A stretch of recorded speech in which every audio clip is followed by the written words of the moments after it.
ಪತ್ರವನ್ನು ಕೊಟ್ಟು ರಾಜ್ಯ ಸರ್ಕಾರ ಪಂಚಾಯತ್ ಇಲಾಖೆ ಇವತ್ತು ನಿಯಮಾನುಸಾರ 2024-25ಕ್ಕೆ ನಾವೇನು ಹಣ ಆರ್ಥಿಕ ವರ್ಷದಲ್ಲಿ ವರ್ಗಾವಣೆ ಪ್ರಮಾಣ ಪತ್ರ ಇಲ್ಲ ಅಂತ ಹೇಳಿದ್ರು ಅದನ್ನೂ ನಮ್ಮ ಇಲಾಖೆ ಕೊಟ್ಟಿದೆ. ಮತ್ತು ಗ್ರಾಮ ಪಂಚಾಯಿತಿಗಳು ಏನು ಕ್ರಿಯಾಯೋಜನೆ ಮಾಡಿ ಅಪ್ಲೋಡ್ ಮಾಡಬೇಕಾಗಿತ್ತು ಅದನ್ನು ಪಂಚಾಯತ್ ರಾಜ್ಯ ಸರ್ಕಾರದ ನಮ್ಮ ಪಂಚಾಯತ್ ಇಲಾಖೆಯವರು ಅದನ್ನು ಕೊಟ್ಟಿದ್ದಾರೆ, ಮಾಡಿದ್ದಾರೆ.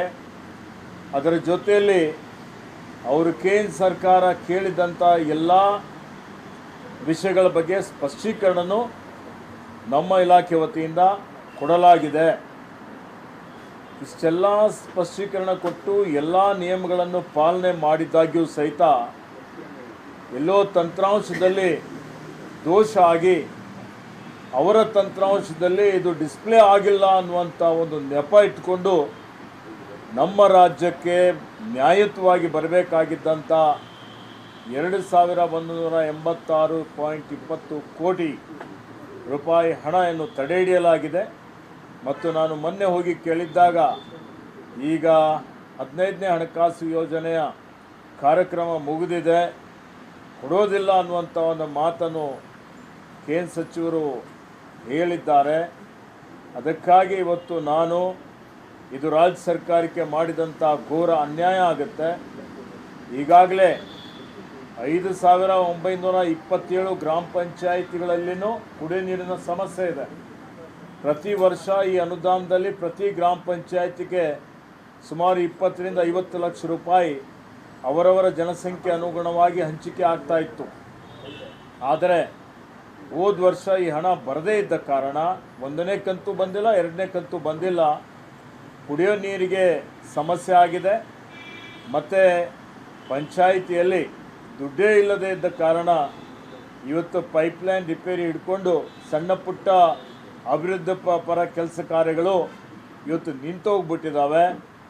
ಹೀಗಾಗಿ ಇವತ್ತು ಕೇಂದ್ರ ಇದನ್ನು ಪುನರ್ ಪರಿಶೀಲನೆ ಮಾಡಿ ರಾಜ್ಯಕ್ಕೆ ಅನುದಾನ ಬಿಡುಗಡೆ ಮಾಡಬೇಕು ಅಂತೇಳಿ ಒತ್ತಾಯಿಸಲಿಕ್ಕೆ ನಾನು 28 ಜನ ಸಂಸದರಿಗೆ ಮತ್ತು ನಮ್ಮ ಎಲ್ಲ ರಾಜ್ಯಸಭೆಯ ಸದಸ್ಯರುಗಳಿಗೆ ಒಂದು ಪತ್ರವನ್ನು ಬರೆದು ಆ ಪತ್ರದ ಮುಖಾಂತರ ಕೇಂದ್ರದ ಪಂಚಾಯತ್ ಸಚಿವಾಲಯಕ್ಕೆ ಮತ್ತು ಕೇಂದ್ರದ ಏನು ಹಣಕಾಸಿನ ಸಚಿವರಿದ್ದಾರೆ ಶ್ರೀಮತಿ ನಿರ್ಮಲಾ ಸೀತಾರಾಮನ್ ರವರು ರಾಜ್ಯದಿಂದಲೇ ಆಯ್ಕೆಯಾಗಿ ಹೋಗಿದ್ದಂಥವರು ಈ ರಾಜ್ಯ ಸರ್ಕಾರದ ರಾಜ್ಯದ ಜನರ ಇವತ್ತೇನು ಪಂಚಾಯತಿಯಲ್ಲಿ ಗ್ರಾಮೀಣ ಭಾಗದಲ್ಲಿ ಸುಮಾರು 4 ಕೋಟಿಗಿಂತಲೂ ಹೆಚ್ಚಿನ ಜನ ಅಲ್ಲಿ ವಾಸ್ತವ್ಯ ಮಾಡ್ತಾ ಇದ್ದಾರೆ.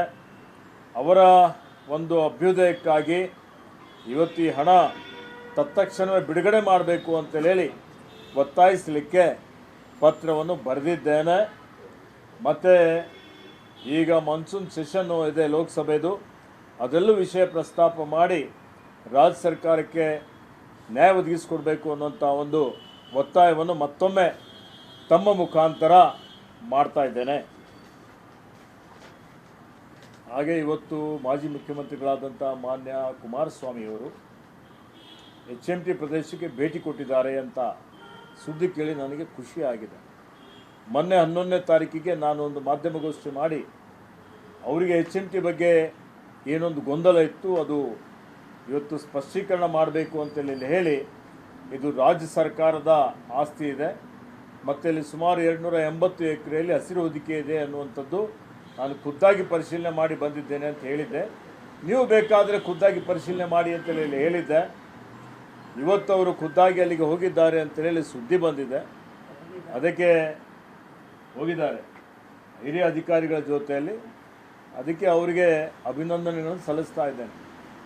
ಒಂದು ಮಾತು ಹೇಳಿಕೆ ಬಯಸ್ತಾ ಇದ್ದೀನಿ, ಅಲ್ಲೇ ಪಕ್ಕದಲ್ಲಿ ಕೆಲವೊಂದು ಜಮೀನು HMT ಇದಕ್ಕೆ ಹೊರತುಪಡಿಸಿನೂ ಭೂಸ್ವಾಧೀನ ಮಾಡಿಕೊಂಡಿದೆ. ಆ ಭೂಸ್ವಾಧೀನ ಮಾಡಿಕೊಂಡಂಥ ಜಮೀನೇನಿದೆ ಅದರಲ್ಲಿ ಭಾಳ ಸ್ಪಷ್ಟವಾಗಿ ಇವತ್ತು ಈ ಗೆಜೆಟಲ್ಲಿ ಬರೆದಿದ್ದಿದೆ. ಏನಂತೆ, ಭೂಸ್ವಾಧೀನ ನಾವು ಮಾಡಿಕೊಡ್ತಾ ಇದ್ದೀವಿ ರಾಜ್ಯ ಸರ್ಕಾರ, ಇದಕ್ಕೆ ಯಾವ ಉದ್ದೇಶಕ್ಕಾಗಿ ಭೂಸ್ವಾಧೀನ ಮಾಡಿಕೊಳ್ಳಲಾಗಿದೆ ಆ ಉದ್ದೇಶ ಬಿಟ್ಟು ಅನ್ಯ ಉದ್ದೇಶಕ್ಕೆ ಏನಾದರೂ ಈ ಒಂದು ಭೂಮಿ ಉಪಯೋಗ ಮಾಡಿದರೆ ಈ ಭೂಮಿ ವಾಪಸ್ ಕೊಡಬೇಕಾಗತ್ತೆ ಅನ್ನುವಂಥ ಒಂದು ಷರತ್ತಿಗೆ ಒಳಪಟ್ಟು ಭೂಸ್ವಾಧೀನ ಮಾಡಿ ಕೊಡಲಾಗಿದೆ. ಈ ರೀತಿಯಲ್ಲಿದ್ದಾಗ ಮತ್ತು ಕಾಯ್ದೆನೇ ಅರಣ್ಯ ಒಂದು ಸಲ ಇದ್ದರೆ ಯಾವಾಗಲೂ ಅರಣ್ಯನೇ ಅಂತೇಳಿ ಹೇಳ್ತಾ ಇರ್ತಕ್ಕಂಥ ಸಂದರ್ಭದಲ್ಲಿ ಮತ್ತೆ ಪುನಃ ಇದು ಅರಣ್ಯ ಅಲ್ಲ ಅನ್ನುವಂಥದ್ದು ಸಾಬೀತು ಮಾಡುವಂಥದ್ದು ಇದು ಸರಿಯಾದ ಕ್ರಮವಲ್ಲ ಅಂತೇಳಿ ನಾನು ಅವರಿಗೆ ಹೇಳಲಿಕ್ಕೆ ಬಯಸ್ತಾ ಇದ್ದೀನಿ. ಈಗ ಭೇಟಿ ಕೊಟ್ಟ ಬಳಿಕ ಆದರೂ ಅವರ ನಿಲುವಲ್ಲಿ ಬದಲಾಗಲಿ ಅಂತೀರ ಸರ್? ಯಾಕೆಂದರೆ ಆ ಸ್ಥಳ ಪರಿಶೀಲನೆ ಮಾಡಿದಾಗ ಭೇಟಿ ಕೊಟ್ಟ ಬಳಿಕ ಆದರೂ ಮಾನ್ಯ ಮಾಜಿ ಮುಖ್ಯಮಂತ್ರಿಗಳಿದ್ದಾರೆ, ರಾಜ್ಯ ಸರ್ಕಾರದ ಹಿತಾಸಕ್ತಿ ಕಾಪಾಡಲಿಕ್ಕೆ ಮತ್ತು ಎಲ್ಲ ಪರಿಸರವಾದಿಗಳು ಅಂದರೆ ಬೆಂಗಳೂರಿನ ಹಸಿರು ಹೊದಿಕೆ ಹೆಚ್ಚಿಗೆ ಮಾಡಲಿಕ್ಕೆ, ಬ್ಯಾಂಗ್ಳೂರು ನಾಗರಿಕರ ನಗರದ ಎಲ್ಲ ಜನರಿಗೆ ಶ್ವಾಸತಾಣ ಅಲ್ಲಿ ಲಭ್ಯ ಆಗಲಿಕ್ಕೆ ಇವತ್ತು HMT ಜಮೀನು ಅವರೇ ಸ್ವಯಂ ಪ್ರೇರಣೆಯಿಂದ ಅರಣ್ಯ ಇಲಾಖೆಗೆ ಹಸ್ತಾಂತರಿಸಬೇಕು ಅಂತೇಳಿ ವಿನಂತಿ ಮಾಡ್ತಾರೆ. ಸರ್, ಇನ್ನೊಂದು ಈ ಹಣದ ವಿಚಾರಕ್ಕೆ ಅಂದರೆ ಅದು ನಿಯಮಾವಳಿಗಳಲ್ಲಿ ಇದೆಯಲ್ಲ, ಲ್ಯಾಪ್ಸ್ ಆಗುತ್ತೆ ಅಥವಾ ಆಗಿರೋ ಹಣನ ಕೊಡಬಾರ್ದು, ಯಾವುದೂ ನಿಯಮಾವಳಿಗಳಿಲ್ಲ. ಅವರು ರಾಜ್ಯ ಸರ್ಕಾರಕ್ಕೆ ನಮ್ಮ ಇಲಾಖೆ ನೋಟಿಸು ಕೊಟ್ಟಿಲ್ಲ. ಒಂದು ವೇಳೆ ಹಣ ವರ್ಗಾವಣೆ ಪ್ರಮಾಣ ಪತ್ರ ಅಂತ ಕೇಳ್ತಾರೆ ಅವರು. ಅಂದರೆ ಕೇಂದ್ರದಿಂದ ಬಿಡುಗಡೆ ಆದಂಥ ಹಣ ಗ್ರಾಮ ಪಂಚಾಯತಿಗೆ ನೀವು 10 ದಿವಸಗಳ ಒಳಗಾಗಿ ನೀವು ಈ ಹಣ ಅವರಿಗೆ ವರ್ಗಾವಣೆ ಮಾಡಬೇಕು ಅನ್ನುವಂಥದ್ದು ಒಂದು ನಿಯಮ ಇದೆ. ಆ ನಿಯಮ ನಮ್ಮ ಇಲಾಖೆ ಪಾಲಿಸಿದೆ. ಒಂದು ಸಲ ಎಷ್ಟು ಕಂತಲ್ಲಿ ಬಂದಿದೆ 2000 ಹಿಂದಿನ ವರ್ಷದ 24-25ರಲ್ಲಿ 23-24ರಲ್ಲಿ ಒಂದು ಸಲ 1 ದಿವಸ ವಿಳಂಬ ಆಗಿದೆ ಹಣ ವರ್ಗಾವಣೆ ಮಾಡಲಿಕ್ಕೆ. ನಮ್ಮ ಆರ್ಥಿಕ ಇಲಾಖೆಗೆ ಬಂದ ಮೇಲೆ ಆ ಹಣ ಗ್ರಾಮ ಪಂಚಾಯತಿಗಳಿಗೆ ವರ್ಗಾವಣೆ ಆಗಬೇಕು. ಇನ್ನೊಂದು ಸಲ 1 ವಾರ ವಿಳಂಬ ಆಗಿದೆ. ಆಮೇಲೆ ಅವ್ರ ಹತ್ರ ಒಂದು ತಂತ್ರಾಂಶ ಇದೆ. ಆ ತಂತ್ರಾಂಶದಲ್ಲಿ ನಮ್ಮದೇನು ತಂತ್ರಾಂಶ ಇದೆ ಅದು NIC ಅವರು ಮ್ಯಾನೇಜ್ ಮಾಡ್ತಾರೆ. ಆ ತಂತ್ರಾಂಶಕ್ಕೆ ಮತ್ತು ಅವ್ರ ತಂತ್ರಾಂಶಕ್ಕೆ ಡಿಸ್ಪ್ಲೇ ಆಗ್ತಾ ಇಲ್ಲ ಅಂತ ಹೇಳಿದಾಗ ನಮ್ಮ ಇಲಾಖೆ ಅಧಿಕಾರಿಗಳು ಮಾರ್ಚಲ್ಲಿ ಹೋಗಿದ್ದಾರೆ. ಮಾರ್ಚ್ವರೆಗೆ ಅವ್ರು ಏನೂ ಹೇಳೇ ಇಲ್ಲ. ನಾವು ಪದೇ ನಾವು ಪತ್ರ ಬರಿತಾ ಇದ್ದೇವೆ. ಮಾನ್ಯ ಪ್ರಿಯಾಂಕ್ ಖರ್ಗೆ ಅವರು ಪತ್ರ ಬರೆದಿದ್ದಾರೆ, ಮಾನ್ಯ ಸಿದ್ದರಾಮಯ್ಯ ಸರ್ ಅವರು ಮುಖ್ಯಮಂತ್ರಿ ಇದ್ದಾಗ ಅವರು ಪತ್ರ ಬರೆದಿದ್ದಾರೆ. ಈಗ ನಾನು ಖುದ್ದಾಗಿ 2 ಸಲ ಹೋಗಿ ಭೇಟಿಯಾಗಿದ್ದೇನೆ. ಆದರೂ ಈಗ ಹೇಳ್ತಾರೆ 15 ಹಣಕಾಸು ಯೋಜನೆ ಅವಧಿ ಮುಗಿದಿದೆ, ನಾವು 95% ಎಲ್ಲ ರಾಜ್ಯಗಳಿಗೆ ಕೊಟ್ಟಿದ್ದೇವೆ, ನಿಮ್ಮ ರಾಜ್ಯಕ್ಕೆ ಇವತ್ತು ನೀವು ತಂತ್ರಾಂಶದಲ್ಲಿ ದೋಷ ಇರ್ಬೋದು, ಆದರೆ ಈಗ ನಾವು ಏನೂ ಮಾಡಲಿಕ್ಕೆ ಬರೋದಿಲ್ಲ ಅನ್ನುವಂಥ ಸಬೂಬು ಹೇಳ್ತಾ ಇದ್ದಾರೆ. ಇದು ಇವತ್ತಿನ ದಿವಸ ಸ್ಪಷ್ಟವಾದಂಥ ಒಂದು ಅನ್ಯಾಯ ಅನ್ನುವಂಥ ಮಾತನ್ನು ಹೇಳಲಿಕ್ಕೆ ಬಯಸ್ತಾ ಇದ್ದಾರೆ.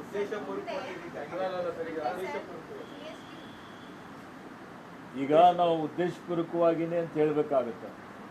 ಯಾಕೆ ಅಂತ ಹೇಳಿದರೆ ಇವತ್ತು ನಾನು ನೇರವಾಗಿ ಅದಕ್ಕೆ ನಾನೀಗ ಒತ್ತಾಯ ಮಾಡಬೇಕು ಅಂತ ಹೇಳಿದ್ದೇನೆ. ನ್ಯಾಯಯುತವಾಗಿ ಇವತ್ತು ನೀವು 1 ವರ್ಷ 2024 ಏಪ್ರಿಲಿಂದ 25 ಏಪ್ರಿಲಿಂದ ಮಾರ್ಚ್ 2026ರವರೆಗೆ ಒಂದೇ ಒಂದು ಪತ್ರ ಆಗಲಿ ಅಥವಾ ಒಂದೇ ಒಂದು ನೋಟಿಸ್ ಆಗಲಿ ಕೊಡ್ಬೋದಾಗಿತ್ತಲ್ಲ. ಇದು ನೀವು ವರ್ಗಾವಣೆ ಪ್ರಮಾಣ ಪತ್ರ ಕೊಟ್ಟಿಲ್ಲ ಅಥವಾ ನಿಮ್ಮ ತಂತ್ರಾಂಶದಲ್ಲಿ ಇದು ಡಿಸ್ಪ್ಲೇ ಆಗ್ತಾ ಇಲ್ಲ, ಇವೆಲ್ಲ ತಾಂತ್ರಿಕ ದೋಷ ಹೆಚ್ಚು ಕಡಿಮೆ. ಅವ್ರ ಹತ್ರ ಬರದೇ ಇದ್ದರೆ ರಾಜ್ಯಕ್ಕೆ ನೀವು ಅನ್ಯಾಯ ಮಾಡ್ತೀರಿ ಅಂತ ಹೇಳಿದರೆ ಈಗ ಬಂದು ನೋಡಬೇಕು. ಇವತ್ತು ಎಲ್ಲೆಲ್ಲಿ ಚುನಾವಣೆಗಳಾಗಿಲ್ಲ ಅಲ್ಲಿ ನಾವು ಹಣ ಕೊಡ್ತಾ ಇಲ್ಲ ಅಂತೇಳಿ ಹೇಳಿದ್ದೀರಿ, ಅದಕ್ಕೆ ನಮ್ಮದೇನು ತಕರಾರಿಲ್ಲ. ಎಲ್ಲಿ ಗ್ರಾಮ ಪಂಚಾಯತಿಗಳು ಅಸ್ತಿತ್ವದಲ್ಲಿದ್ದವು, ಗ್ರಾಮ ಪಂಚಾಯತಿಗಳಿಗೆ ದುಡ್ಡು ಬರಬೇಕಾಗಿತ್ತು, ಆ ದುಡ್ಡು ನಾವು ಕೊಡೋದಿಲ್ಲ ಅಂತ ಹೇಳಿದರೆ ಒಕ್ಕೂಟದ ವ್ಯವಸ್ಥೆಗೆ ಧಕ್ಕೆ ಆಗೋದಿಲ್ವೇ?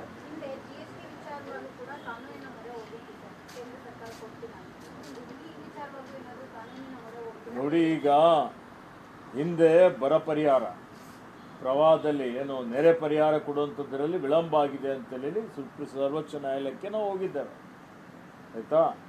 ಅದಾಲು ಹೋಗಿದ ಮೇಲೆ ಅವರು ಕೊಟ್ಟಿದ್ದಾರೆ. ಈಗ ಕೊನೆ ಒಂದು ಏನು ಅಂದರೆ ನಾನು ಹೋಗಿ ಹಣಕಾಸಿನ ಸಚಿವರಿಗೂ ಭೇಟಿಯಾಗಿ ಮನವಿ ಮಾಡುತ್ತೇನೆ. ನಾವು ಮನವಿ ಮಾಡಿದ್ದ ಮೇಲೆ ಒಂದೇನಾದರೂ ಹಣ ಬಿಡುಗಡೆ ಆಗದೆ ಮುಂದಿನ ಕ್ರಮ ನಾವು ತೆಗೆದುಕೊಳ್ಬೇಕಾಗುತ್ತೆ. ಸ್ಥಳೀಯ ಸಂಸ್ಥೆಗಳ ಚುನಾವಣೆ ನಡೆದಿದೆ, ರಾಜ್ಯಕ್ಕೆ 3,000 ಕೋಟಿ ನಷ್ಟ ಆಗಿದೆ. ಅದರಲ್ಲಿಯೂ ಕೂಡ ಇದು ಹಣ ಸೇರ್ಕೊಂಡಿದ್ದ ಅಂತ ಅದಕ್ಕೆ ಇದಕ್ಕೆ ಸಂಬಂಧ ಇಲ್ಲ. ಹೋದ ಸಲ ಮಾರ್ಚ್ ಒಳಗೆ ಸ್ಥಳೀಯ ಸಂಸ್ಥೆಗಳು ಅಸ್ತಿತ್ವದಲ್ಲಿದ್ದು, ಈ ವರ್ಷ ನಮಗೆ ಮತ್ತೆ 2026-27ಕ್ಕೆ ಏನು ನಮಗೆ ಇವತ್ತು 16ನೇ ಹಣಕಾಸು ಯೋಜನೆ ಈಗ ಅದು ಜಾರಿಗೆ ಬಂದಿದೆ. ಈ 16 ಹಣಕಾಸು ಯೋಜನೆಯಲ್ಲಿ ನಮಗೆ 2,400 ಕೋಟಿ ಏನೋ ಇದೆ. 2,400 2,000 ಹಾಂ ಎಲ್ಲ ಸೇರಿ 18,000 ಕೋಟಿ 5 ವರ್ಷಕ್ಕೆ. 5 ವರ್ಷಕ್ಕೆ 18,000 ಕೋಟಿ ಇದೆ. ಈಗ ಪ್ರತಿ ವರ್ಷ ನಾವು ಚುನಾವಣೆ ಮಾಡಬೇಕಾಗತ್ತೆ. ಹೀಗಾಗಿ ನಾವು ಡಿಸೆಂಬರ್ ಒಳಗಾಗಿ ಎಲ್ಲ ಚುನಾವಣೆಗಳಂದರೆ ನವೆಂಬರ್ ಒಳಗಾಗಿ ಮಾಡುವಂಥ ಎಲ್ಲ ರೀತಿಯ ಸಿದ್ಧತೆಗಳು ಮಾಡಿಕೊಂಡಿದ್ದೇವೆ. ಗ್ರಾಮ ಪಂಚಾಯತಿಗೆ 80% ಅಲೋಕೇಶನ್ ಇದೆ. ಇದರಲ್ಲಿ 18,000 ಕೋಟಿಯಲ್ಲಿ ಜಿಲ್ಲಾ 80%, ಹೌದು, 10% ಜಿಲ್ಲಾ ಪಂಚಾಯತಿಗೆ, 10% ತಾಲೂಕ್ ಪಂಚಾಯತಿಗೆ. ಈಗ ನಾವು ಗ್ರಾಮ ಪಂಚಾಯತಿ ಚುನಾವಣೆ ಹಿಂದೆ ಆಗಿದೆ. ಆ 80% ಹಣನೇ 2,186 ಕೋಟಿ ಇವತ್ತು. ಆ ಹಣ ಬಿಡುಗಡೆ ಕಾನೂನುಬದ್ಧವಾಗಿ ನಿಯಮಬದ್ಧವಾಗಿ ರಾಜ್ಯ ಸರ್ಕಾರಕ್ಕೆ ಆಗಬೇಕು. ಅಕ್ಟೋಬರ್ ನವೆಂಬರ್ ವೇಳೆಗೆ ಸಂಪೂರ್ಣವಾಗಿ ಗ್ರಾಮ ಪಂಚಾಯತಿಗಳ ಅವಧಿ ಮುಕ್ತಾಯ ಆಗಿಬಿಡುತ್ತೆ ಸರ್. ಪಂಚಾಯತಿ ಚುನಾವಣೆಗಳು ಈಗಾಗಲೇ ಅವಧಿ ಮುಕ್ತಾಯ ಆಗಿದೆ. ಈಗ ಕೆಲವೊಂದು ನಗರ ಸ್ಥಳೀಯ ಸಂಸ್ಥೆಗಳು, ಪಟ್ಟಣ ಪಂಚಾಯಿತಿ ಮತ್ತು ಇವತ್ತೇನು ನಮ್ಮಲ್ಲಿ ನಗರಸಭೆ ಪುರಸಭೆಗಳು ಮೇಲ್ದರ್ಜೆಗೇರಿಸಲಾಗಿದೆ. ಮೇಲ್ದರ್ಜೆಗೇರಿಸಿದಂಥ ಹಳ್ಳಿಗಳು ಮತ್ತು ಗ್ರಾಮ ಪಂಚಾಯಿತಿಗಳೇನಿದೆ ಅದಕ್ಕೆ ಮತ್ತೆ ಕ್ಷೇತ್ರ ಪುನರ್ವಿಂಗಡಣೆ ಮತ್ತು ಮೀಸಲಾತಿ ಮಾಡಬೇಕಾಗಿದೆ. ಆ ಪ್ರಕ್ರಿಯೆ ನಡೀತಾ ಇದೆ. ಆಗಸ್ಟ್ ಒಳಗಾಗಿ ಆ ಪ್ರಕ್ರಿಯೆ ಮುಗೀತದೆ. ಅಕ್ಟೋಬರ್ 15 ಅಂದರೆ ಅಕ್ಟೋಬರ್ ಒಳಗಾಗಿ ಚುನಾವಣೆ ಮಾಡುವಂಥ ಎಲ್ಲ ರೀತಿಯ ಸಿದ್ಧತೆಗಳು ಮಾಡಿಕೊಂಡಿದ್ದಾರೆ. ಚುನಾವಣೆ ವಿಳಂಬ ಆದರೆ ಮತ್ತೆ ನಿಮಗೆ ಬರಬೇಕಾಗಿರುವಂಥ ಹಣ ವಿಳಂಬ ಆಗುತ್ತೆ. ಆಗಬಹುದು, ಅದಕ್ಕೆ ವಿಳಂಬ ಮಾಡೋದಿಲ್ಲ. ಆದಷ್ಟು ಮಟ್ಟಿಗೆ ಶೀಘ್ರದಲ್ಲಿ ಚುನಾವಣೆ ಮಾಡುತ್ತೇವೆ. ಇದೇ ರೀತಿಯಲ್ಲಿ ಸರ್ ಈ JPMP ಚುನಾವಣೆ ಅಥವಾ JPL ಚುನಾವಣೆ ನಡೆಯೋದನ್ನು ಕೂಡ ಹಣ ಬಂದಿಲ್ಲ ಸರ್. ಕೇಂದ್ರದ್ದು 73,000 ಕೋಟಿ ಬಂದಿಲ್ಲ ಸರ್. ನೋಡಿ, ನಗರದ ಬಗ್ಗೆ BBMP ಬಗ್ಗೆ ನನಗೆ ಮಾಹಿತಿ ಇಲ್ಲ, ನನಗಿಲ್ಲ. ಅಲ್ಲ, ಅದು ಚುನಾವಣೆ ವಿಳಂಬನೆ ಅಲ್ಲ, ಅದು ಯಾರು ನನ್ನ ಇಲಾಖೆ ನನಗೇನು ಕೇಳ್ತೀರಿ ಕೇಳಿ. ಅದೇ ಥರ ಆಗುತ್ತಾ ಅಂತ. ಅದೇ ಥರ ಅದೇ ಥರ ಇದು ಆಗುತ್ತಾ? ಕಲ್ಯಾಣ ಕರ್ನಾಟಕದಲ್ಲಿ ಇವತ್ತು ಗ್ರೇಡ್ 1 ಕಾರ್ಯದರ್ಶಿಗಳಿಗೆ 80 ಜನ ಗ್ರೇಡ್ 1 ಕಾರ್ಯದರ್ಶಿಗಳಿಗೆ ಮುಂಬಡ್ತಿ ಕೊಟ್ಟು ಆನ್ಲೈನ್ ಕೌನ್ಸೆಲಿಂಗ್ ಮುಖಾಂತರ ಪ್ರಪ್ರಥಮವಾಗಿ ಅವರಿಗೆ ನಾವು ವರ್ಗಾವಣೆಯನ್ನು ಮಾಡಿದ್ದೇವೆ. ಆ ಪ್ರಕ್ರಿಯೆಗೆ ಚಾಲನೆ ಕೊಟ್ಟು ಬರ್ತಾ ಇದ್ದೇನೆ.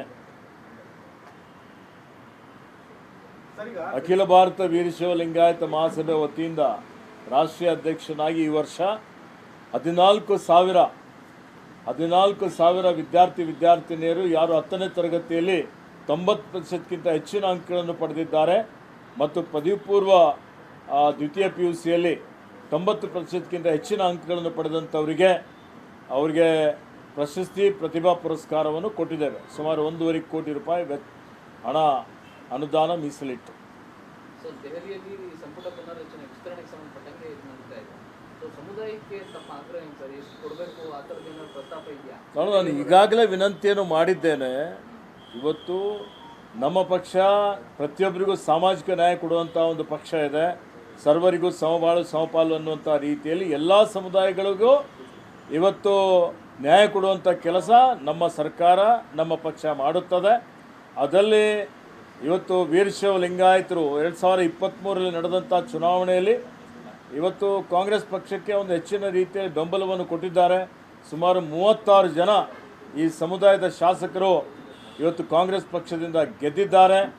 ಅದಕ್ಕೆ ಅವರಿಗೆ ಸಚಿವ ಸಂಪುಟದಲ್ಲೂ ಸಹಿತ ಅವರಿಗೆ ಜನಸಂಖ್ಯೆಗೆ ಅಂದರೆ ಏನು ಗೆದ್ದಿದ್ದಂಥದ್ದು ಮತ್ತು ಹಿಂದೆ ಏನು ಸುಮಾರು 7 ಜನ ಇವತ್ತು ಮಾನ್ಯ ಸಿದ್ದರಾಮಯ್ಯನವರ ಸಚಿವ ಸಂಪುಟದಲ್ಲಿ ಇವತ್ತು ಮಂತ್ರಿಯಾಗಿ ಸೇವೆ ಮಾಡಿದ್ದಾರೆ. ಅದಕ್ಕೆ ಅವರಿಗೆ ಸೂಕ್ತ ಪ್ರಾತಿನಿಧ್ಯ ಕೊಡಬೇಕು ಅನ್ನುವಂಥ ವಿನಂತಿಯನ್ನು ಮಾಡಿದ್ದೇವೆ. ಈಗಲೂ 7 ಸ್ಥಾನ ಸಿಗ್ತದೆ ಅನ್ನೋಂಥ ವಿಶ್ವಾಸ ಇದೆ. ನೋಡಿ, ಈಗ ಒಂದು ಮಾತು ಈಗಾಗಲೇ ನಾನು ಭಾಳ ಸಲ ಹೇಳಿದ್ದೇನೆ. ಈಗ ನಾವು ಸಚಿವರಾಗಿ ಸೇವೆ ಮಾಡ್ತಾ ಇದ್ದೇವೆ. ಸಚಿವ ಸ್ಥಾನಕ್ಕೆ DCMಗೆ ಏನು ಭಾಳ ಜಾಸ್ತಿ ವ್ಯತ್ಯಾಸ ಇದೆ ಅಂತ ನಾನೇನು ತಿಳ್ಕೊಂಡಿಲ್ಲ. ಅದಕ್ಕೆ ಇವತ್ತು ಯಾವುದೇ ಸ್ಥಾನಮಾನ ಕೊಟ್ಟರು ಪ್ರಾಮಾಣಿಕತೆಯಿಂದ ದಕ್ಷತೆಯಿಂದ ನಿಭಾಯಿಸುವಂಥ ಕೆಲಸ ಮಾಡ್ತೇವೆ. ಆ 7 ಸ್ಥಾನಗಳಲ್ಲಿ ಮಹಿಳೆ ಇರ್ತಾರೆ ಸರ್. ನೋಡಿ, ಈಗ ನಾನು ಹೈಪೋಥೆಟಿಕಲ್ ಕ್ವೆಶನ್ಸ್ಗೆ ಉತ್ತರ ಕೊಡೋದಿಲ್ಲ, ಅದಕ್ಕೆ ಪ್ರತಿಕ್ರಿಯೆ ಕೊಡೋದಿಲ್ಲ. ಇವತ್ತು ವರಿಷ್ಠರು ತೀರ್ಮಾನ ಮಾಡ್ತಾರೆ ಯಾರಿಗೆ ಕೊಡಬೇಕು ಏನಿಲ್ಲ ಅಂತೇಳಿ. ಪ್ರಾಂತ ಭಾರ ಇರ್ಬೋದು ಅಥವಾ ಅವರವರ ಪಕ್ಷಕ್ಕೆ ಏನು ಕೊಡುಗೆ ಕೊಟ್ಟಿದ್ದಾರೆ, ಅದೆಲ್ಲವನ್ನು ನೋಡಿಕೊಂಡು ಮಾಡ್ತಾರೆ. ಅದ್ರ ಬಗ್ಗೆ ನಮ್ಗೆ ಯಾವುದೇ ರೀತಿಯ ತಕರಾರಿಲ್ಲ. ಗ್ರಾಮ ಪಂಚಾಯತಿ ಮಟ್ಟದಲ್ಲಿ ಇವತ್ತು ಬೇರೆ ಈ ಕರ್ನಾಟಕದಲ್ಲಿ ಅತಿ ಹೆಚ್ಚು ಬರಗಾಲ ಇದಾಗ್ತಾ ಇದೆ ಸರ್. ಕಾಂಡವಾಳದ ಮಳೆ ಕೊರತೆ ಅದಕ್ಕೆ ದೇವರಲ್ಲಿ ಪ್ರಾರ್ಥನೆ ಮಾಡ್ತಾ ಇದ್ದೇವೆ ಮಳೆ ಬೀಳಲಿ ಅಂತೇಳಿ. ಸರ್ ಅದಕ್ಕಿಂತ ನಿಜವಾಗಿ ಹೇಳಬೇಕು ಅಂದರೆ ಇವತ್ತು ನಮ್ಮ ಎದುರುಗಡೆ ಎಲ್ಲಕ್ಕಿಂತ ದೊಡ್ಡ ಸವಾಲು ಅಂತ ಹೇಳಿದರೆ ಮಳೆ ಕೊರತೆ. ಎಲ್ಲ ಕಡೆ ನಮ್ಮ ಕಲ್ಯಾಣ ಕರ್ನಾಟಕದ ಭಾಗದಲ್ಲಂತೂ ಎಲ್ಲ ಕಡೆ ಬರ ಇದೆ, ರೈತರು ಕಷ್ಟದಲ್ಲಿದ್ದಾರೆ. ಹೀಗಾಗಿ ನಾನು ಒಂದು ವಿಶೇಷವಾಗಿ ಇವತ್ತು ಎಲ್ಲ ಮುಖ್ಯ ಕಾರ್ಯನಿರ್ವಾಹಕ ಅಧಿಕಾರಿಗಳ ಒಂದು ಸಭೆ ಬೆಂಗಳೂರಿನಲ್ಲಿ ಕರೀತಾ ಇದ್ದೇನೆ. ಇವತ್ತೇನು ನಮ್ಮಲ್ಲಿ ಬದಲಾದಂಥ ಏನು ವರ್ಷನ್ ಇದೆ ಮನ್ರೇಗಾದು BBG ರಾಮ್ಜಿ, ಅದರಲ್ಲಿ ಸುಮಾರು 9,000 ಕೋಟಿ ರೂಪಾಯಿ ಇವತ್ತು ನಾವು ಕ್ರಿಯಾ ಯೋಜನೆ ತಯಾರು ಮಾಡಬಹುದಾಗಿದೆ. ಪ್ರತಿ ತಿಂಗಳು ಸುಮಾರು 1,000 ಕೋಟಿ ರೂಪಾಯಿವರೆಗೆ ನಾವು ಖರ್ಚು ಮಾಡಬೇಕಾಗಿದೆ. ಅದು ಒಂದು ದೊಡ್ಡ ಸವಾಲಿದೆ. ಹೀಗಾಗಿ ಇವೆಲ್ಲ ಕಾರ್ಯಕ್ರಮಗಳ ಬಗ್ಗೆ ಇವತ್ತು ನಾನು ಸಚಿವ ಸಂಪುಟದ ಸದಸ್ಯರಿಗೂ ಮನವರಿಕೆ ಮಾಡಿಕೊಡ್ತೇನೆ.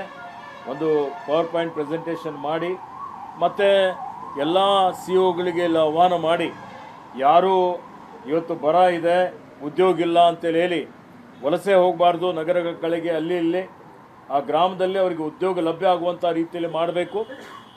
ಮತ್ತು ಈಗೇನು ಹಿಂದಿನ ಮನ್ರೇಗಾದಲ್ಲಿ ಈಗ BBG ರಾಮ್ಜಿಯಲ್ಲಿಯೂ ಸಹಿತ ಅನೇಕ ಕಾಮಗಾರಿಗಳನ್ನು ತೆಗೆದುಕೊಳ್ಳಲಿಕ್ಕೆ ಅವಕಾಶ ಇದೆ.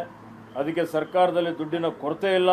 ಆ ಗ್ರಾಮೀಣ ಭಾಗದಲ್ಲಿ ಗ್ರಾಮ ಮಟ್ಟದಲ್ಲೇ ಅಂತರ್ಜಲ ಮಟ್ಟ ಹೆಚ್ಚಿಗೆ ಮಾಡುವಂಥದ್ದು, ಕೆರೆ ಅಭಿವೃದ್ಧಿ ಮಾಡುವಂಥದ್ದು, ಬೋರ್ವೆಲ್ ರೀಚಾರ್ಜ್ ಮಾಡುವಂಥದ್ದು, ಇವತ್ತು ನೀರು ಕಾಲುವೆ ಹರಿಸುವಂಥದ್ದು, ರೈತರಿಗೆ ಎಲ್ಲಾದರೂ ನೀರಾವರಿ ಯೋಜನೆಗಳಿದ್ದರೆ ಇಂಥ ಇವತ್ತು ಸ್ಕೂಲ್ ರೂಮ್ ಮಾಡಲಿಕ್ಕೆ ಅವಕಾಶ ಇದೆ, ಇದರಲ್ಲಿ ಆಸ್ಪತ್ರೆಗಳನ್ನು ಕಟ್ಟಲಿಕ್ಕೆ ಅವಕಾಶ ಇದೆ.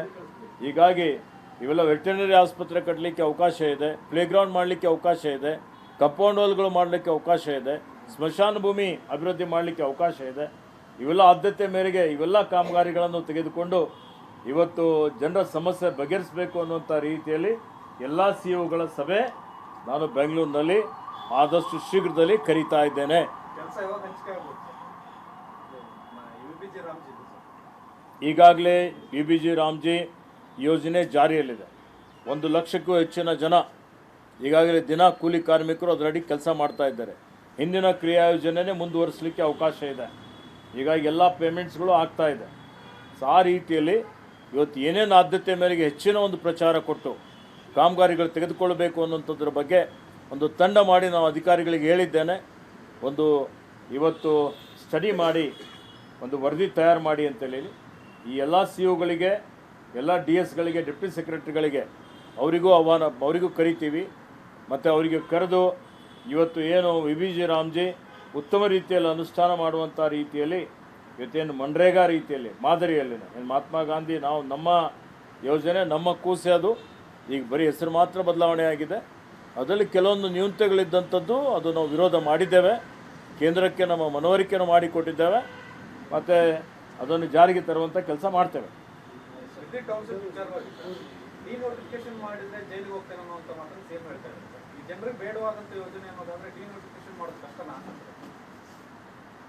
ನೋಡಿ, ಈಗ ಡಿನೋಟಿಫಿಕೇಷನ್ನು ಈ ವಿಷಯ ನನಗೆ ಇದ್ರ ಬಗ್ಗೆ ಮಾಹಿತಿ ಇಲ್ಲ.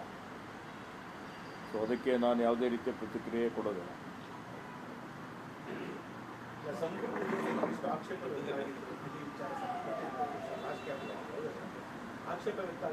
ಯಾವುದ್ರ ಬಗ್ಗೆ ಯಾವುದೂ ಆಕ್ಷೇಪ ವ್ಯಕ್ತ ಆಗಿಲ್ಲ. ನೋಡಿ, ಈಗಾಗಲೇ ಮಾನ್ಯ ಮುಖ್ಯಮಂತ್ರಿಗಳು ಹೇಳಿದ್ದಾರೆ, ಇವತ್ತು ಜನರ ಅಭಿವೃದ್ಧಿ, ಜನರ ಇಚ್ಛೆಯಂತೆ ನಾವು ನಡ್ಕೊಳ್ತೀವಿ ಅನ್ನೋಂಥದ್ದು ಇವತ್ತು ಭಾಳ ವಿಶೇಷವಾದಂಥ ಒಂದು ಘೋಷಣೆನೇ ಮಾಡಿದ್ದಾರೆ. ಒತ್ತಾಯಪೂರ್ವಕವಾಗಿ ಯಾವುದೇ ಭೂಮಿ ಸ್ವಾಧೀನಪಡಿಸಿಕೊಳ್ಳೋದಿಲ್ಲ ಅಂತ. ಇಷ್ಟೆಲ್ಲ ಹೇಳಿದ ಮೇಲೂ ಮತ್ತೆ ರಾಜಕೀಯ ಮಾಡುವಂಥದ್ದು ಅವಶ್ಯಕತೆ ಇದೆಯಾ? ಉತ್ತರ ಕೊಡಬೇಕಲ್ಲ. ಯಾಕೆ ಇವತ್ತು ಸುಳ್ಳಾಗಿ ರೈತರಿಗೆ ಪ್ರಚೋದನೆ ಮಾಡುವಂಥ ಕೆಲಸ ನಡೀತಾ ಇದೆ? ಮುಖ್ಯಮಂತ್ರಿಗಳೇ ಭಾಳ ಇವತ್ತು ಸ್ಪಷ್ಟವಾಗಿ ಹೇಳಿಕೆಯನ್ನು ಕೊಟ್ಟಿದ್ದಾರೆ, ಒತ್ತಾಯಪೂರ್ವಕವಾಗಿ ಭೂ ಸ್ವಾಧೀನ ಮಾಡಿಕೊಳ್ಳುವುದಿಲ್ಲ. ಮತ್ತೇನು ಬೇಕು? ದೇವೇಗೌಡರು ಸರ್ ಪ್ರತಿಭಟನೆ ಮಾಡ್ತೀನಿ ಅಂತ ಎಚ್ಚರಿಕೆ ಕೊಟ್ಟ ಮೇಲೆ ರಾಜ್ಯ ಸರ್ಕಾರಕ್ಕೆ ಏನಾದರೂ ಭಯ ಶುರುವಾಯಿತಾ? ನೋಡಿ, ನಾವು ಏನಾದರೂ ಜನವಿರೋಧಿ ಕೆಲಸ ಮಾಡಿದರೆ ಭಯ. ನಾವು ಜನಪರ ಜೀವಪರ ಕೆಲಸ ಮಾಡ್ತಾ ಇರ್ತಕ್ಕಂಥ ಸಂದರ್ಭದಲ್ಲಿ ಇವತ್ತು ಯಾರಾದರೂ ಹೋಗಿ ದೇವೇಗೌಡರಿಗೆ ತಪ್ಪು ಮಾಹಿತಿಯನ್ನು ಕೊಟ್ಟು ಅವರಿಂದ ಹೇಳಿಕೆ ಕೊಡಿಸಿದ್ರೆ ಭಯ ಬರುತ್ತಾ? ಅದಲ್ಲೇನಾಗೋದಿಲ್ಲ. ಯಾರು ಸರ್ ಕೊಡ್ಸಿರೋದು? ಒತ್ತಡ ಹಾಕಿದ್ದಾರೆ ದೇವೇಗೌಡ. ಯಾರು ಕೊಡಿಸಿದ್ರು ನಿಮಗೂ ಗೊತ್ತಿದೆ. ನೀವು ಇನ್ಫರೆನ್ಸ್ ನೀವು ಹೇಳಿದ್ರೆ ಅದಕ್ಕೆ ಸರ್ ಈಗ ನಾವು ಹೇಳೋದೆಲ್ಲ ಈಗ ಒತ್ತಡ ಹಾಕಿ ಹೇಳಿಕೆ ಕೊಡ್ಸಿದಾರಂತ ಸರ್ ನಿಮ್ಮ ಆರೋಪ. ದೇವೇಗೌಡರಿಗೆ ಯಾರಾದ್ರೂ ಒತ್ತಡ ಹಾಕಿ ತಪ್ಪು ಮಾಹಿತಿ ಕೊಟ್ಟರು. ಯಾರು ಸರ್ ಅದು ಯಾರು ಅಂದರೆ ಅವರ ಪಕ್ಷದವರು ಇದ್ದಾರೆ, ಕೆಲವೊಂದು ಹೇಳಿ ಸರ್ ಸ್ವಯಂ ಹಿತಾಸಕ್ತಿ ಇದ್ದಂಥವ್ರು ಇದ್ದಾರೆ. ಹೇಳಿ ಸರ್ ಅವರು ನೀವೇ ಅರ್ಥ ಮಾಡಿಕೊಂಡು ಹೊಡೆದ್ಬಿಡಿ. ನೀವು ಹೊಡಿತೀರಿ, ಹೆಂಗೇನಿಲ್ಲ. ಓಕೆ, ಅಲ್ಲ, ನೀವು ಹೇಳಿದ್ರೆ ಅದಕ್ಕೆ ಇನ್ನೊಂದು ಸ್ವಲ್ಪ ವ್ಯಾಲ್ಯೂ ಇರುತ್ತೆ ಸರ್.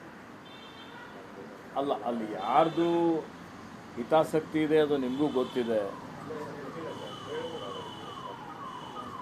ಸರ್ ಈಗ ಸಚಿವ ಸಂಪುಟ ವಿಸ್ತರಣೆ ಬಳಿಕ ಸರ್ ಕೆಪಿಸಿಸಿ ಕೂಡ ಪುನರ್ರಚನೆ ಆಗಬೇಕು ಅನ್ನೋದು KPCC ಪುನರ್ರಚನೆ ಆಗ್ತದೆ, ಆಗುತ್ತೆ. ಕಾರ್ಯದರ್ಶಿಗಳು ಮಾನ್ಯ ಅಧ್ಯಕ್ಷರಿದ್ದಾರೆ ಹರಿಪ್ರಸಾದ್ ಸರ್ ಅವರು. ಹೀಗಾಗಿ ಅವರೆಲ್ಲರ ಜೊತೆಯಲ್ಲಿ ಸಮಾಲೋಚನೆ ಮಾಡಿ ವರಿಷ್ಠರೆಲ್ಲ ಕೂತ್ಕೊಂಡು ಇವತ್ತು ಉತ್ತಮ ರೀತಿಯಲ್ಲಿ ಪ್ರದೇಶ ಕಾಂಗ್ರೆಸ್ ಸಮಿತಿ ಪುನರ್ರಚನೆ ಆಗ್ತದೆ. ಹೊಸ ಕಾರ್ಯದರ್ಶಿಗಳು ಬರ್ತಾರೆ ಸರ್. ಹೊಸ ಕಾರ್ಯದರ್ಶಿಗಳು ಬರ್ತಾರೆ. ಈಗ ಹೊಸ ಕಾರ್ಯಾಧ್ಯಕ್ಷರಿರ್ಬೋದು, ಹೊಸ ನಮ್ಮ ಕಾರ್ಯಕಾರಿ ಸಮಿತಿಗಳಿರ್ಬೋದು, ಇಲ್ಲಿರುವಂಥ ರಾಜ್ಯದ್ದು ಜಿಲ್ಲಾ ಮಟ್ಟದಲ್ಲಿ ಜಿಲ್ಲಾಧ್ಯಕ್ಷರುಗಳು ಭಾಳಷ್ಟು ಬದಲಾವಣೆಗಳಾಗ್ತವೆ.